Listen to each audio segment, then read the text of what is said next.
Hello friends, welcome back to our channel Trio Techies. My name is Ankur and in today's video I am going to show you how can you pin comments in your Instagram post.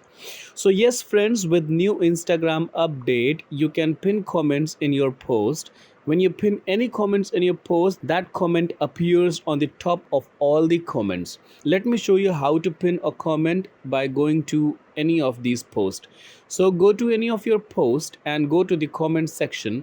Once you are there in the comment section, as you see here in this particular example, there are certain comments in this post. Now if you want to pin any of the comment, what you need to do is you just need to long press that comment. Once you do that, on the top you will see a panel appears. On this panel you will see an icon for pin. You just need to click on this pin icon and that post which you have selected will be pinned, and if you see, that will appear on the top of all the comments. Okay, similarly you can pin maximum of 3 comments as of now with this Instagram update. In future this number might increase or decrease, but currently with this update only 3 posts can be pinned.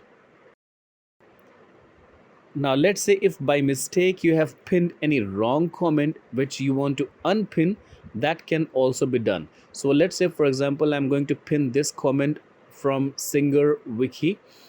Once I pin this comment, now if I want to remove it because I have pinned it by mistake, then you need to follow the same process. You just need to long press that particular comment in order to select it. A panel will appear on the top. From that panel, click on the pin icon and that particular post, and then you will get an option to unpin the post. Alright friends, so this is how you can pin or unpin any of the comments in your Instagram post. I hope this video was helpful for you. If it was, then please go ahead and like the video, subscribe to our channel if you haven't subscribed yet, and let us know in the comment section if you have any queries or concerns. That's it for today's video and I will see you in the next video. Till then, you take care and have a good one.